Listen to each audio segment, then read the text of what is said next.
Hello friends, मेरे YouTube channel RRR=GS word में आप लोगों का बहुत बहुत स्वागत है। सबसे पहले तो मैं ऑटिज्म डिसीज से पीड़ित बच्चों और उनकी माता पिता के भावनाओं को समझते हुए उनकी हौसला अफजाई में चंद लाइन कहना चाहूँगा। आप लोग ध्यान दीजिएगा। हार से ना हो निराश तू, कर अपना प्रयास तू, छोड़ ना ये आस तू, पाएगा सब कुछ पास तू, आएगा सबको रास तू, रच देगा इतिहास तू, हो न यूं हताश तू। फ्रेंड्स, आज मैं ऑटिज्म डिसीज के बारे में बातें करने जा रहा हूं, जिसकी पूरी जानकारी मैं आपको दूंगा। कुछ बीमारियां ऐसी होती हैं जो कि ना बैक्टीरिया से होती हैं ना वायरस से होती हैं, लेकिन हमारे सोशल और मेंटल डेवलपमेंट में इतना गहरा प्रभाव डालती हैं कि हम अपने आप को अलग पाते हैं और सोसाइटी भी हमको एक अलग निगाह से देखती है, और इसकी पीड़ा वही समझ सकता है जिसको कि ऑटिज्म डिसीज है।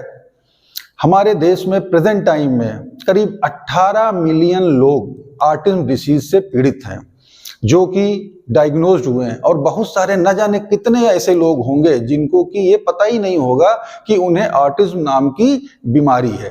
और रिसर्च हमें ये भी बताता है कि करीब 1 से 1.5% बच्चे जो कि 3 से 9 साल तक के उम्र के होते हैं, वो भी इस बीमारी से हमारे देश में पीड़ित हैं।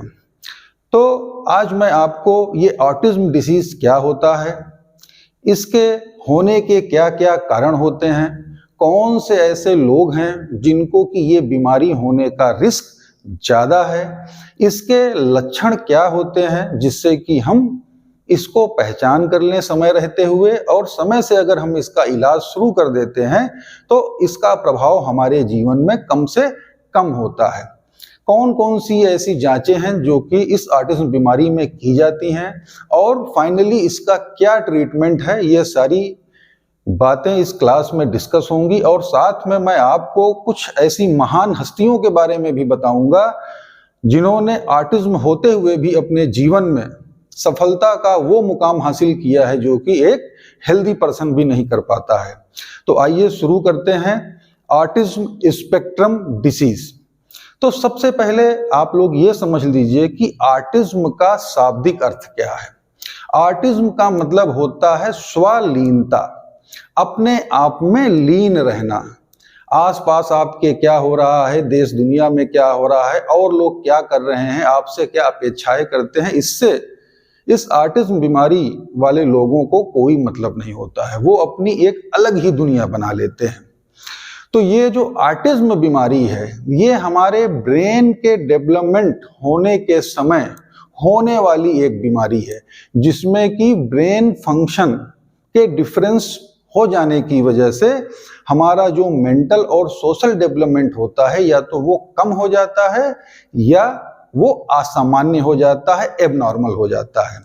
देखिए, अभी मैंने एक टर्म इस्तेमाल किया है ब्रेन के डेवलपमेंट होने के समय। तो जो हमारे बायोलॉजी के स्टूडेंट होंगे उन्होंने नर्वस सिस्टम में अच्छी तरीके से पढ़ा होगा कि हमारी बॉडी में जो ब्रेन का डेवलपमेंट मैक्सिमम जितना होना रहता है वो 2 साल तक के उम्र तक पूरा हो जाता है।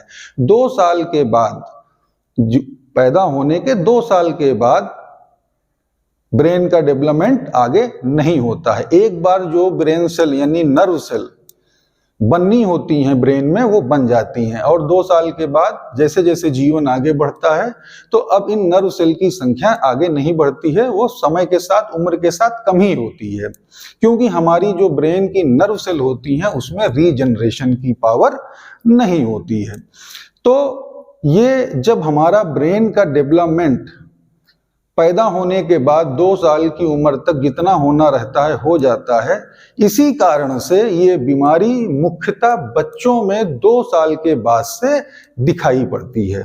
क्योंकि अगर ब्रेन का डेवलपमेंट आगे जीवन में 2 साल के बाद भी होता तो शायद ये बीमारी बाद में ठीक हो जाती, लेकिन जब ब्रेन का डेवलपमेंट ही 2 साल तक होता है पूरे जीवन काल में, उसके आगे होता ही नहीं, तो अगर कोई ब्रेन के डेवलपमेंट में कमी रह गई 2 साल तक में, तो वो आगे भी बनी रहेगी, अब वो दूर नहीं होगी। तो इसीलिए ये मुख्यतः बच्चों में 2 साल के बाद दिखाई पड़ती है, जबकि इसके शुरुआती लक्षण 2 साल के अंदर ही आने शुरू हो जाते हैं। लेकिन जानकारी के अभाव में लोग इसको पहचान ही नहीं पाते हैं और इसका इलाज शुरू करने में बहुत देर हो जाती है। अभी मैं इस क्लास में आपको इसके शुरुआती लक्षण भी ऐसे बताऊंगा कि आप लोग बहुत आसानी से, अगर ऑटिज्म के लक्षण बच्चों में है तो उसको पहचान लेंगे, ताकि आप लोग समय से ट्रीटमेंट शुरू करके इसके प्रभाव को कम कर सकें। तो आप मोटा मोटा ये समझ सकते हैं कि ऑटिज्म एक मेंटल साइकोलॉजिकल डिसऑर्डर है, जिसमें बच्चे की सोशल और मेंटल यानी कि सामाजिक और बौद्धिक जो क्षमता होती है या तो वो कम हो जाती है या तो असामान्य हो जाती है।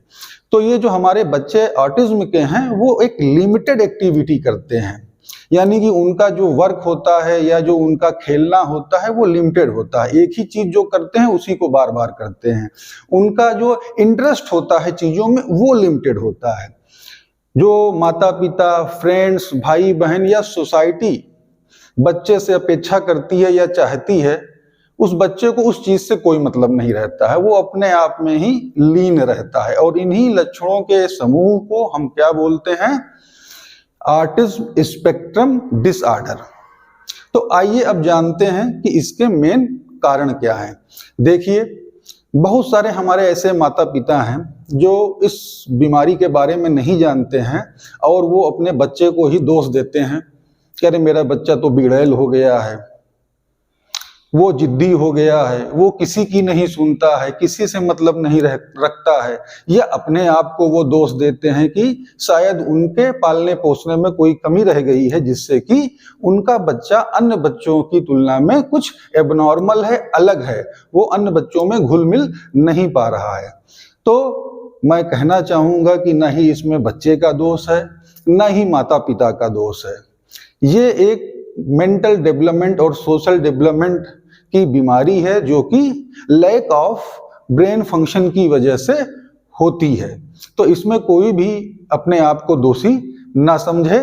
जरूरत इस चीज की है कि इसके लक्षणों को समझ के आप पहचान सकें जल्द से जल्द कि आपके बच्चे में ये बीमारी लग रहा है, पनप रही है, और जल्द से जल्द इसका सही इलाज आप लोग करा सकें, जिससे कि इसका प्रभाव कम से कम हो सके। तो कारण की अगर हम बात करें तो बहुत सारे कारण तो आज भी अननोन है, जिसके बारे में मेडिकल साइंस भी नहीं जान पाया है कि इस बच्चे में ऑटिज्म आखिर किस कारण से हुई।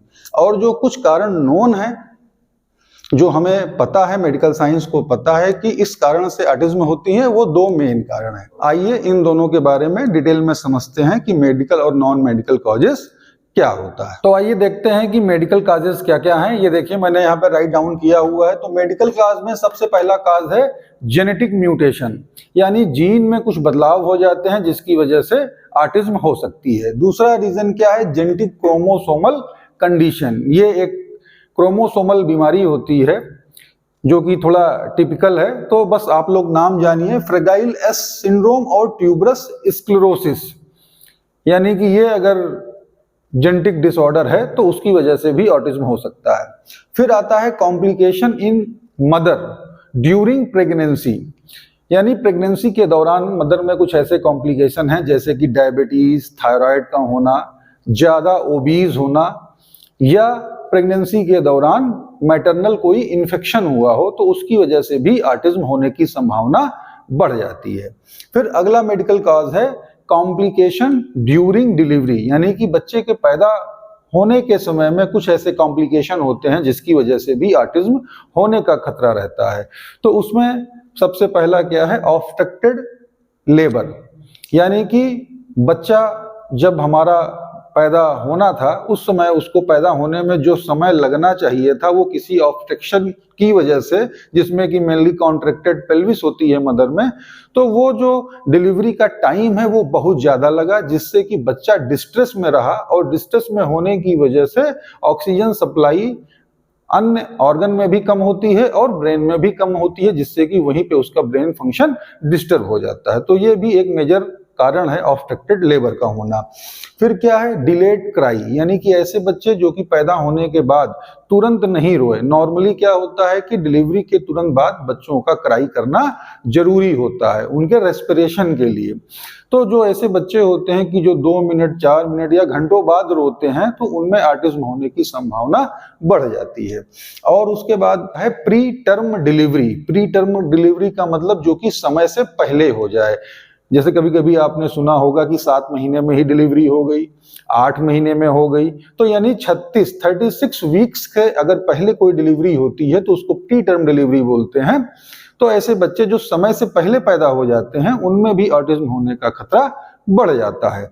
और एक लास्ट रीजन है, वो क्या है कि ऐसे बच्चे जिनका कि बर्थ के समय वेट क्या होता है, बहुत कम होता है, यानी कि 1.8 kg से कम होता है, उनमें भी ऑटिज्म होने का खतरा ज्यादा होता है। नॉर्मली एक बच्चा जब पैदा होता है तो उसका वेट आइडियली 2.5 kg कम से कम होना चाहिए। तो ये आपके मेडिकल कॉजेज हो गए। अब आइए बात करते हैं नॉन मेडिकल कॉजेज के। तो नॉन मेडिकल कॉजेज में सबसे मेजर जो कॉज है कि ऐसे माता पिता जो कि एक निश्चित एज के बाद, यानी जो ज्यादा ओल्ड होते हैं, वो जब माँ बाप बनते हैं तो उनके बच्चों में ऑटिज्म होने का खतरा ज्यादा होता है। यानी बात करें तो ऐसे माता पिता जो कि 35 साल के बाद बच्चे को पैदा करते हैं, ऐसे बच्चों में ऑटिज्म होने का खतरा ज्यादा होता है। फिर सेपरेटेड फैमिली जो होती हैं, किसी भी रीजन से या डाइवोर्स हो गया है, तो ऐसे बच्चों में ऑटिज्म होने का खतरा बढ़ जाता है। फिर ऐसे बच्चे जिनको कि मदर अपना ब्रेस्ट मिल्क नहीं पिलाती हैं, ऐसे बच्चों में भी ऑटिज्म होने का खतरा बढ़ जाता था। तो ये सारे रीजन हैं जिससे कि ऑटिज्म हो सकता है, जो कि नोन है, और इसके अलावा बहुत सारे अननोन रीजन है। मतलब ये सारे रीजन भी कोई नहीं मिलते हैं और उसके बाद भी ऑटिज्म बच्चे में दिखता है, उसी को अननोन रीजन कहा जा रहा है, कि जिसका पता आज तक नहीं है कि और ऐसे कौन से फैक्टर हैं जिसकी वजह से ऑटिज्म हो गया। सबसे मोस्ट इंपॉर्टेंट चीज को समझते हैं कि वो कौन कौन से डेंजरस साइन है या लक्षण ऐसे कौन से हैं जो कि 2 साल के पहले ही हमें बच्चों में दिखाई पड़ते हैं, लेकिन हम जानकारी के अभाव में उन पर ध्यान नहीं दे पाते हैं, जिससे कि ऑटिज्म आगे चलकर बच्चे में हो जाता है। इसको ध्यान से समझिएगा। एक बार आप ध्यान देंगे तो आप इसको बड़ी आसानी से बच्चों में देख सकेंगे कि ऐसा कोई लक्षण तो बच्चों में नहीं है। जो बच्चे जब 3 महीना के एज को कंप्लीट कर लेते हैं तो वो माँ के खिलाने पर उसको देख के मुस्कुराते हैं, लेकिन जिन बच्चों में ये जो मेंटल और ब्रेन का डेवलपमेंट किसी भी जो मैंने कारण बताए उसकी वजह से नहीं ठीक से हो पा रहा है, तो ऐसा बच्चा क्या करेगा, 3 महीना एज हो जाने के बाद भी माँ को देख के अपना मुस्कुराने वाला एक्सप्रेशन नहीं देगा। दूसरा क्या है कि जब माँ उसको दूध पिलाती है और उसकी तरफ देखती है तो बच्चा अपनी माँ से आंख नहीं मिलाता है, वो इधर उधर देखता रहेगा और माँ से आंखों में आंखें डालकर उसको देखेगा नहीं। और क्या होता है, बच्चे को एक डायरेक्शन में, जैसे कि कहीं पे कोई साउंड सुनाई पड़ा तो अपने आंखों को एक डायरेक्शन में, या कहीं उसने रंग बिरंगे खिलौने देखे या टॉय देखे तो एक डायरेक्शन में उसकी आंखें को होना चाहिए, लेकिन ऐसा इन बच्चों में नहीं होता है। और जिसको कि आप ये कह सकते हैं कि आंखों का भेंगापन भी जो है वो 3 महीने की उम्र के बाद तक बना रहता है। तो ये ऑटिज्म के लक्षण हैं। और क्या हो सकता है कि वो हमेशा अपनी मुट्ठी को क्या करे रहेगा, ऐसे बंद किए रहेगा, खोलेगा नहीं, या अंगूठा जो है ये अंगूठा ये अंदर बंद रखेगा, उसकी मुट्ठी ऐसे बंद रहेंगी। जबकि 3 महीना उम्र हो जाने पर ये चीजें बच्चे में समाप्त हो जानी चाहिए, ये भी एक उसके डेवलपमेंट का साइन है। तो अगर 3 महीना उम्र पूरी हो गई है और उसकी मुट्ठी ऐसे बंद रहती है, वो खोलता नहीं बच्चा, तो इसका मतलब कि वो ऑटिज्म की ओर जा रहा है। 6 महीना एज पूरी हो गई है तो आप उसको गोदी लेते हैं या वो खेलता है तो उसकी गर्दन एक तरफ किधर झुकी रहती है, वो अपनी गर्दन को सीधी नहीं रख पा रहा है बच्चा, तो उसका मतलब उसका डेवलपमेंट मेंटल वो डिले हो रहा है। और दूसरी चीज क्या है कि उसके पास जो खिलौने रखे होते हैं वो किसी भी खिलौने को 6 महीने की एज पूरी हो गई है उसको पकड़ नहीं पाता। जैसे ये खिलौना है उसके पास रखा है लेकिन वो उसको पकड़ेगा नहीं, तो ये चीज हो गई 6 महीने पे। अब देखते हैं 9 महीने की एज पे क्या है। तो जब बच्चे की एज 9 महीने पूरी हो जाती है तब तक उसको क्या होता है, जब वो बेड पे लेटा रहता है तो वो अपना करवट बदल लेता है, उलटता पलटता रहता है। लेकिन जिसका मेंटल डेवलपमेंट, ब्रेन डेवलपमेंट में कोई डिस्टरबेंस है, डिले हो रहा है, तो ऐसा बच्चा क्या होगा, 9 महीने के उम्र पूरा हो जाने के बाद भी पलट नहीं पाता है। फिर क्या है, उसको बैठने में सपोर्ट की जरूरत पड़ती है, यानी बिना सपोर्ट के ये बच्चा 9 महीने की एज के बाद भी क्या होगा, बैठ नहीं पाएगा, अपने बल पर नहीं बैठ पाएगा। जब आप सपोर्ट देंगे तो बैठा रहेगा, सपोर्ट हटा देंगे तो वो गिर जाएगा, लेट जाएगा। और मेन चीज क्या है कि 9 महीना एज पूरा होने पर बच्चे एक लेटर वाला शब्द बोलने लगते हैं, जैसे माँ, पा, दा। तो ऐसे बच्चे जिनका की डेवलपमेंट डिस्टर्ब है वो बच्चे 9 महीने की एज पूरी हो जाने पर भी ये सिंगल माँ, पा, दा भी नहीं बोल पाते हैं। आइए अब देखते हैं यहाँ पे एज 12 मंथ, या जब उसकी एज 1 साल पूरी हो गई तब क्या करता है वो। जब 1 साल बच्चे की एज पूरी हो गई तो जब आप उसको गोदी लेने के लिए अपना हाथ बढ़ाएंगे तो वो आपकी ओर आपको अप्रोच करता है, नॉर्मल बच्चा। लेकिन ये बच्चे जो ऑटिज्म की ओर जा रहे हैं, आप हाथ बढ़ाएंगे गोदी लेने के लिए, वो कोई रिस्पॉन्स नहीं देगा, आपको अप्रोच नहीं करेगा कि आप उसको गोदी ले लें। और क्या है कि आप बच्चे को जब नाम लेके बुलाते हैं तो वो कोई रिस्पॉन्स नहीं देता। आप बुलाते रहेंगे उसका जो भी नाम हो तो वो आपको रिस्पॉन्स नहीं देगा, आपकी तरफ देखेगा नहीं। ये 1 साल की एज पे हमें साइन दिखाई पड़ेगा। अब अगर उसकी एज 18 मंथ की हो गई, यानी वो 1.5 साल का हो गया, तो नॉट स्टैंडिंग विदाउट सपोर्ट, यानी कि 1.5 साल की उम्र तक बच्चे को बिना सपोर्ट के खड़े हो जाना चाहिए, अपने से बिना सपोर्ट के खड़े नहीं हो पाते हैं। और क्या होता है कि जब माँ ऐसे बच्चों को कोई चीज दिखाती है, जैसे बच्चा बैठा हुआ है तो माँ कह रही है देखो बेटा ये खिलौना देखो, ये देखो रेड कलर, ये देखो घंटी आवाज, तो माँ जो उसको डायरेक्शन दिखाती है उस डायरेक्शन में कुछ नहीं देखता है, वो अपना जिधर देख रहा है उधर ही देखता रहता है। और क्या होता है कि 1.5 साल की उम्र तक उसको एक शब्द बोलना आ जाना चाहिए, जैसे वो माँ भी हो सकता है, पापा, दादा, नाना। तो अगर 1.5 साल की उम्र पूरी हो गई है और वो माँ, मामा, पापा, दादा, नाना कुछ नहीं बोल पा रहा है, तो इसका मतलब कि वो ये ऑटिज्म के शुरुआती लक्षण हैं। सतर्क होके अतिशीघ्र इसको ट्रीटमेंट के लिए बच्चे को ले जाना चाहिए। अब इसके बाद आता है कि एज 24 मंथ, यानी कि जब वो 2 साल पूरा हो गया है। तो अब ऐसे बच्चे जब 2 साल पूरा कर लेते हैं तो जो नॉर्मल बच्चे होते हैं, आप टाटा बाय बाय करिए तो वो भी टाटा बाय बाय नमस्ते करते हैं। लेकिन ऐसे बच्चे जिनमें ऑटिज्म के लक्षण हैं वो 2 साल पूरा हो जाने पर भी टाटा बाय बाय नमस्ते पे कोई रिस्पॉन्स नहीं देते हैं। फिर ये बच्चे क्या होते हैं, 2 साल की एज पूरा हो जाने पर भी क्या होते हैं, कोई भी पेपर पे कुछ भी चीज बना नहीं पाते, कुछ भी नहीं लिख पाते हैं, जबकि नॉर्मल बच्चे कर लेते हैं 2 साल की एज में। अब और क्या होता है कि इनको अगर कोई नॉर्मल इंस्ट्रक्शन दिया जाए 2 साल की उम्र में तो ये बच्चे उसको फॉलो नहीं करते हैं। नॉर्मल इंस्ट्रक्शन का मतलब बेटा यहाँ बैठ जाओ, नहीं बैठेगा, बेटा चलो ये खा लो, वो नहीं खाएगा। तो कोई भी उसको आप नॉर्मल सिंपल इंस्ट्रक्शन जो होता है कि चलो आओ बाहर खेलते हैं, तो अगर वो कुछ और कर रहा है तो आपके इंस्ट्रक्शन पे कोई ध्यान नहीं देगा, वो आपके सिंपल इंस्ट्रक्शन को फॉलो नहीं करेगा, जो कि नॉर्मल बच्चे करते हैं इस एज में। और उसके बाद क्या होता है कि वो 2 शब्द वाली सेंटेंस को नहीं बोल पा रहा है 2 साल की उम्र में भी, जैसे मम्मी पानी, मम्मी बाहर, खाना दो, पानी दो।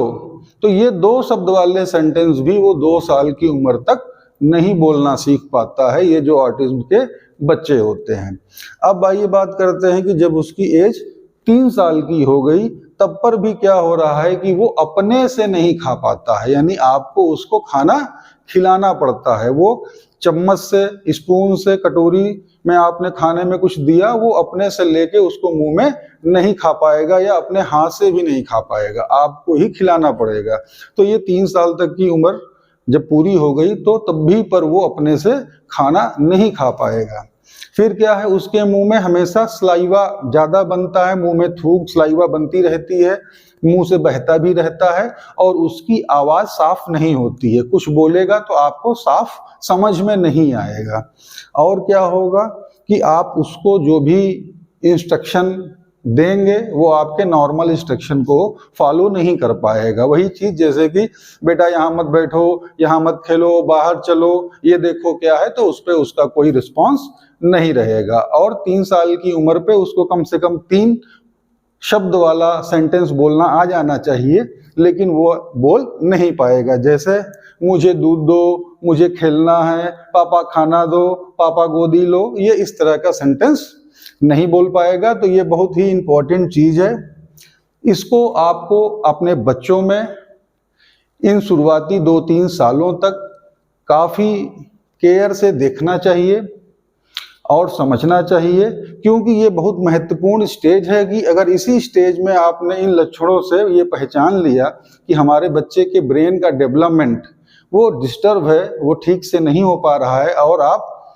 तुरंत अपने साइकेट्रिक से सलाह लेंगे और उससे ट्रीटमेंट स्टार्ट कराएंगे, तो ऑटिज्म का जो इफेक्ट है, जो सीवियरिटी है उसकी, वो हमारे बच्चे में आगे जीवन में कम होगी, जिससे कि उसको समस्याएं कम आएगी। आइए अब देखते हैं कि वो कौन कौन से और सिम्टम्स हैं जो कि जैसे जैसे उसकी 2 साल के बाद एज और आगे बढ़ेगी, 3 साल, 4 साल, 5 साल, आपको आगे की उसकी लाइफ में दिखाई पड़ेगा। सबसे पहला है स्पिन ऑब्जेक्ट्स। जो बच्चा है ऐसा, वो क्या करेगा, अपने खिलौने को या कोई भी ऑब्जेक्ट है उसको स्पिन ज्यादा करता है, घुमाता ज्यादा है, उसको नचाएगा। तो हो सकता है आपको लगे कि अरे तो बड़ा अच्छा खेल रहा है तो नचाता रहता है, जबकि ये एक सिम्टम है। डिलेड स्पीच डेवलपमेंट, यानी कि उसको जो बोलने की एबिलिटी है, अभी मैं आपको पहले बता चुका हूं कि किस किस एज पे क्या क्या आ जाना चाहिए, वो उसको एबिलिटी देर में आती है। प्ले एलोन, ऐसा बच्चा अकेले खेलना ज्यादा पसंद करता है। हाइपर एक्टिविटी, ज्यादा हाइपर एक्टिविटी रहेगा, अपने बॉडी को ज्यादा हिलाएगा डुलाएगा, हाइपर एक्टिव रहेगा, नॉर्मली नहीं रहेगा। उसकी स्लीप डिस्टर्ब रहती है, कभी रात में सोएगा नहीं, कभी दिन में सो जाएगा, तो कोई भी उसका स्लीप का निश्चित टाइम बन नहीं पाता है। फिर क्या है, ओवर सेंसिटिव टू साउंड, ये बहुत ज्यादा दिखाई पड़ता है। जैसे घर में है, कुकर की सीटी बजी तो वो डर जाएगा, अपना कान ऐसे बंद कर लेगा, या कोई ज्यादा तेज की साउंड आई या हॉर्न बजा या कोई हैवी व्हीकल गुजरी घर के पास से, तो उस पे वो क्या हो जाएगा, ओवर सेंसिटिव रहता है। इनएप्रोप्रिएट लाफिंग और क्राइंग, यानी कि कभी कभी बेबात के हंसने लगेगा या चिल्लाने लगेगा, या जिस बात पे जैसा लाफिंग या क्राइंग का रिस्पॉन्स देना चाहिए उस टाइप से नॉर्मली नहीं रहता है। फिर क्या है कि उसकी डेली रूटीन में अगर कोई चेंज कर दिया जाए, जैसे वो किसी मान लिया स्टील की ग्लास से पानी पीता है और आपने उसको क्या किया, कांच की ग्लास से दे दिया, तो वो उसको एक्सेप्ट नहीं करेगा। या वो एक कोई स्पोर्ट्स शू पहन के बाहर खेलने जाता है, आपने कोई उसको दूसरा शू पहना दिया, तो वो उसको पसंद नहीं आएगा, वो उसको रेजिस्ट करेगा। तो यानी उसकी डेली रूटीन जो बनी हुई है उसमें जरा से भी चेंज होता है तो उस बच्चे को दिक्कत होती है। फिर पुअर आई कांटेक्ट, वो लोगों से या अपने पेरेंट्स से ही आंख में आंख डाल के बातें नहीं करता है, कुछ करता रहता है उधर ही मुंह करके करता रहेगा, आप उससे बोलते रहिए, वो देखेगा नहीं, आपसे आंखों में आंखें नहीं मिलाएगा। रजिस्ट कडलिंग, जैसे कि हमने आपको बताया कि आप गोद में लेने के लिए उसको बुलाएंगे तो आपको वो रिस्पॉन्स नहीं देगा, गोदी में आपके नहीं जाएगा। नॉट फियर टू डेंजर, अब वो अपने आप में इतना मगन रहते हैं ऐसे ऑटिज्म वाले बच्चे कि जैसे कि मान लिया सड़क पे जा रहे हैं, कोई पीछे से हॉर्न बजा रहा है, कोई व्हीकल आ रही है या वो रोड क्रॉस कर रहे हैं, तो उनको कोई उससे फर्क नहीं पड़ता, तो उसी को कहा जा रहा है नॉट फियर टू डेंजर। तो इसको ये कहना ज्यादा अच्छा होगा कि वो अपनी इस बीमारी की वजह से बच्चे बाहरी दुनिया का ध्यान ही नहीं दे पाते हैं, क्या अच्छा है, क्या बुरा है, क्या डेंजरस है, इसलिए ये चीजें इस तरह से लिखी हुई हैं किताबों में। अब देखिए आता है पुअर सोशल एडजस्टमेंट। वो सोशल सराउंडिंग में अपने दोस्तों से, अपने सिबलिंग से, ब्रदर सिस्टर से एडजस्ट नहीं कर पाते हैं।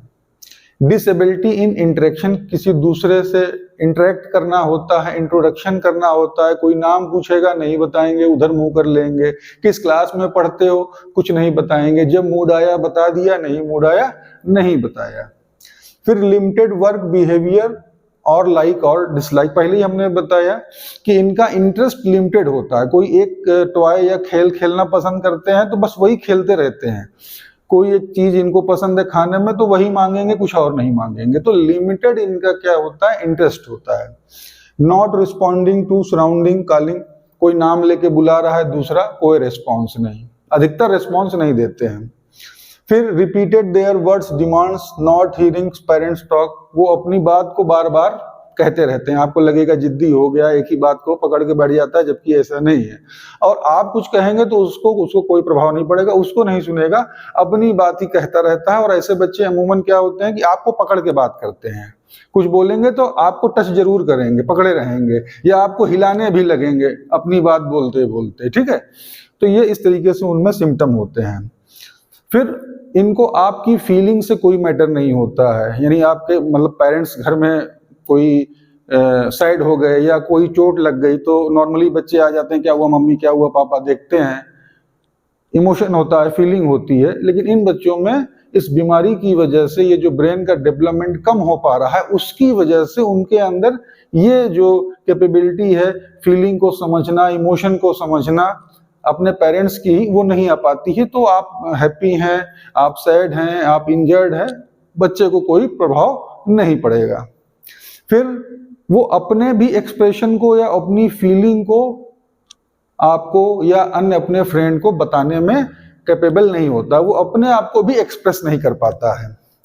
फिर वो डरता है ऐसा बच्चा, घर में ही सब लोग हैं, पेरेंट्स भी हैं, तो बीच बीच में कहेगा कि मुझे डर लग रहा है, कोने में जाके बैठ जाएगा, सर दबा के बैठ जाएगा, सर पकड़ लेगा, कहेगा मेरे सर में दर्द हो रहा है, मुझे डर लग रहा है। तो ये इस बीमारी के लक्षण हैं। अब वो अनेबल टू मेक फ्रेंड, वो फ्रेंड्स क्योंकि इंटरेक्शन नहीं कर पाता है तो फ्रेंड नहीं बना पाता है, क्योंकि वो अपनी ही चीजें मनवाएगा, अपनी ही चीजें कहेगा, दूसरे का सुनेगा नहीं, तो उसकी फ्रेंडशिप नहीं हो पाती, या हो भी गई तो वो ज्यादा चलती नहीं है। और क्या होता है इसमें कि वो एग्रेसिव और वायलेंट भी बीच बीच में ऐसे बच्चे काफी ज्यादा हो जाते हैं, और कभी कभी तो सेल्फ इंजरी भी काज कर लेते हैं, अपने आप को ही नुकसान पहुंचा लेते हैं। और क्या होता है कि वो अपने फेस पे डिफरेंट फेशियल एक्सप्रेशन लाएंगे बेवजह, कोई रीजन नहीं होगा, कभी और दबा लेंगे, कभी कुछ करेंगे, तो उनका फेशियल एक्सप्रेशन क्या होता है, बदलता रहता है विदाउट रीजन। तो ये मैंने कुछ आपको इंपॉर्टेंट और सिम्टम बताए जिसको कि आप देखकर ये पहचान सकते हैं कि there is something wrong in my child, brain development, social development, and हमें जल्द से जल्द सही सलाह लेके सही तरीके से ट्रीटमेंट शुरू करना चाहिए। इसमें किसी भी बच्चे पे या स्वयं को दोषी नहीं मानना चाहिए, ये आप लोग हमेशा ध्यान रखिएगा। तो अब ये सारी चीजें आप समझ गए। अब मैं आपको बता दूं कि ऑटिज्म में जो ये सिम्टम है, इसकी सीवियरिटी के हिसाब से इसको 3 कैटेगरी में डिवाइड किया गया है, लेवल 1, लेवल 2, लेवल 3। जो लेवल 1 है वो एक नॉर्मल होता है, थोड़े बहुत सिम्टम होते हैं और ऐसे बच्चों को बहुत सपोर्ट की जरूरत, बहुत केयर की जरूरत नहीं होती है। लेकिन जो लेवल 3 यानी कैटेगरी 3 इस डिसीज की है, इसमें क्या होते हैं कि लगभग सारे सिम्टम दिखाई पड़ते हैं, और ऐसा बच्चा सोशली और मेंटली काफी डिसेबल होता है, वीक होता है, और इसको बहुत ही केयर और सपोर्ट की और ट्रीटमेंट की और ट्रेनिंग की, गाइडेंस की जरूरत होती है। और यहीं पे मैं आपको ये भी बताना चाहूंगा कि कुछ ऐसे जो भी मैंने शुरू में बताया था कि बड़े बड़े जो हमारे आज सक्सेसफुल कुछ देश दुनिया में फेमस लोग हैं जो कि इस ऑटिज्म बीमारी से, और वो भी अच्छे खासे सीवियरिटी से ग्रसित थे, लेकिन उन्होंने अपनी कैपेबिलिटी और अपनी ट्रेनिंग और अपने स्वयं की सोच से, अपने विल पावर से और अपने लोगों के सपोर्ट से आज पूरी देश दुनिया में अपनी सफलता का झंडा गाड़ा है। और आज एलॉन मस्क को कौन नहीं जानता है। एलॉन मस्क को भी ऑटिज्म स्पेक्ट्रम डिसीज है और उसका ट्रीटमेंट उन्होंने लिया, लेकिन आप सब जानते हैं कि आज वो दुनिया के सफल लोगों में से एक हैं। और जैसे कि आप फेमस स्नूकर प्लेयर हैं मेसी, इनको भी कौन नहीं जानता है। तो ये भी ऑटिज्म से पीड़ित थे, लेकिन देखिए आज इन्होंने खेल की दुनिया में अपना वो मुकाम हासिल किया है कि जो बहुत कम प्लेयर्स ने हासिल किया। और ऐसे अनगिनत और कई बड़े नाम हैं जो टीवी एक्टर हैं, एक्ट्रेस हैं, जो इस बीमारी के होते हुए भी इतने ज्यादा उनके अंदर कैपेबिलिटी और योग्यता है कि वो आज बहुत सफल हैं। तो इसलिए होपलेस होने की जरूरत नहीं है। मैं आपको इसीलिए ये चीज बता रहा हूं कि अगर हमारे बच्चे में ये ऑटिज्म बीमारी है तो हमें बिल्कुल भी होपलेस होने की जरूरत नहीं है। उसका ट्रीटमेंट, उसका सपोर्ट और केयर करने की जरूरत है, और हो सकता है कि वो कल को दूसरा एलॉन मस्क बने। ये अब मैं आपको बताता हूं कि इसकी डायग्नोसिस कैसे की जाती है।